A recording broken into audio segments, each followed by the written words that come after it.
गुरुवारच्या छान अशा सकाळी मी सचिन तुमचं पुन्हा एकदा मित्रांनो स्वागत करतोय। काल मित्रांनो वादळ खूप झालेलं आहे, खूप म्हणजे माझ्या लाईफमध्ये मी एवढं मोठं वादळ बघितलं की इतक्या जोराचा वारा वाहलता की आमच्या घराच्या मागे असलेले नारळाचं झाड आहे, 20 फूट अंतर आहे घरापासून। तुम्हाला मी दाखवतो ते रेकॉर्डिंग की कुठून नारळे कुठं पडली आणि वाटलं की खूप झाडे मोडली असतील।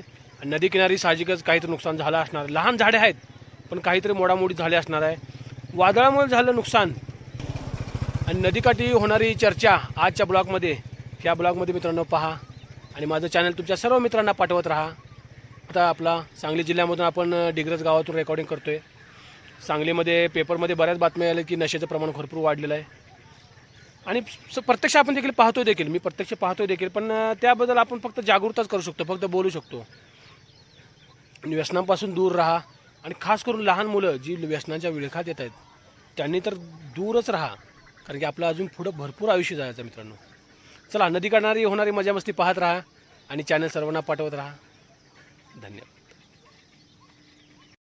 सांगितल्याप्रमाणे मित्रांनो मी तुम्हाला घराच्या एका कोपऱ्यापासून ते नारळाचं झाड दाखवते किती अंतर आहे। हो का मित्रांनो, साधारण मित्रांनो 20 फुटाचं अंतर आहे। ही भिंत आणि त्याच्यामध्ये हे आपण पिकं गेल्यानंतर दिसू शकतं। आता समोरून ही 20 फुटाचं अंतर 100% आहे। विचार करा मित्रांनो, 3 नारळाची झाडं तिथून इकडे वाकून या टेरेसवर झुकलेली, म्हणजे काय प्रचंड वारा असेल।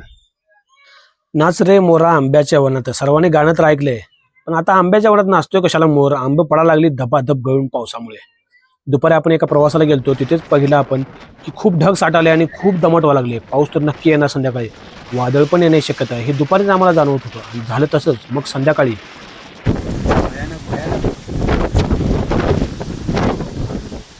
कोण आहे आणि वारं रेकॉर्डिंग करतो बाहेर जाऊ नका बरं, कारण गार वार लय आहे आणि हे आहे, नारळ छापून पडण्यासारखी कंडिशन आहे। आता नारळ पडले आहे, आपल्या टेरेसवर 3 नारळ पडलेत।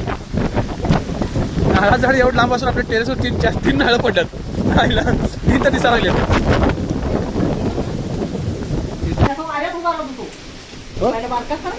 आता वाऱ्यात उभा राहणार, चपरात उभा राहतो, पाला उडून जातो तो वरच्यावर, नुसता भीतीच राहायच्या आणि आम्ही काहीतरी अंगावर पडलं म्हणून असं वाऱ्यात उभा राहायचं। दर बघ बघ ते वारले आत न हे उघडी पण लागले। तुम्ही थांबू नका इकडे, सर थांबू नको, काय होत नाही काय, थांबते थोड्या वेळानं, थांब। आपल्या गोठ्यावर तो पत्र गेला। 2 मिनिटं मित्रांनो ठरवलं काच उघडून बघू कसं वाटतंय। किती वादळाचं प्रेशर आहे बाबा, वारं किती जोरात, रायफलने धाटा गोळ्या घातल्यासारखं नुसता पाऊस राहत आहे, वारं बी तितकंच आहे।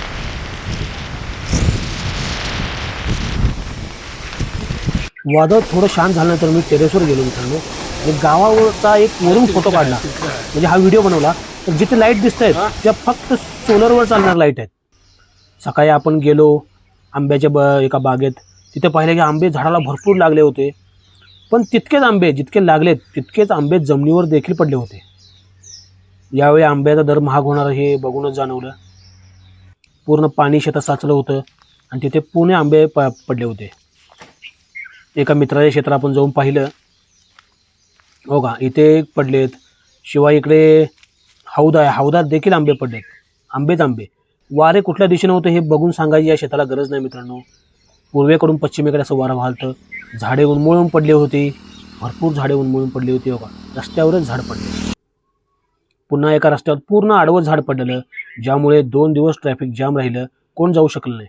पुन्हा आपण नदीकडला चालू गेलो सकाळी ब्लॉगिंग करायला। आता पाहू नदीकडला काय अवस्था आहे ती।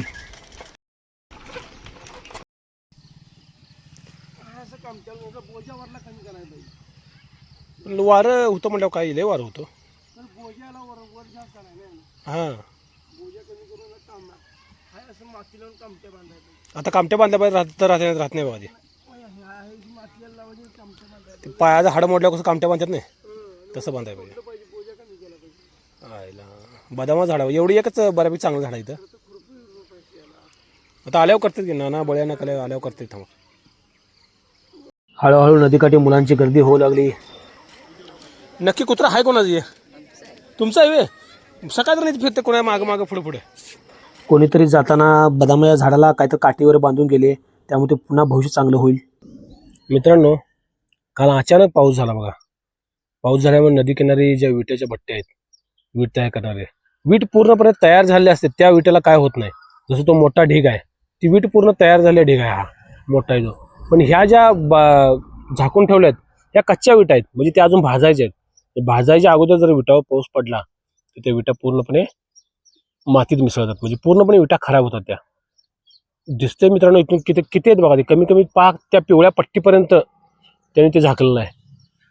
काल संध्याकाळी 6च्या दरम्यान पाऊस झाला. या पावसामुळे जरा हळद वाल्यांचं, ज्यांनी हळद पिकवलं त्यांचं जरा हळद भिजते, हरभरा काढायला देखील मुश्किल होतो.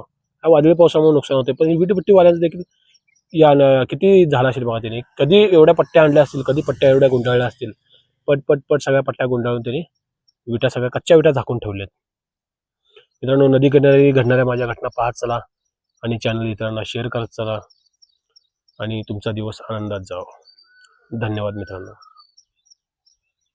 चला मित्रांनो, पुन्हा भेटू नदी किनारी होणाऱ्या अनेक मजा मस्तीच्या ब्लॉगमध्ये.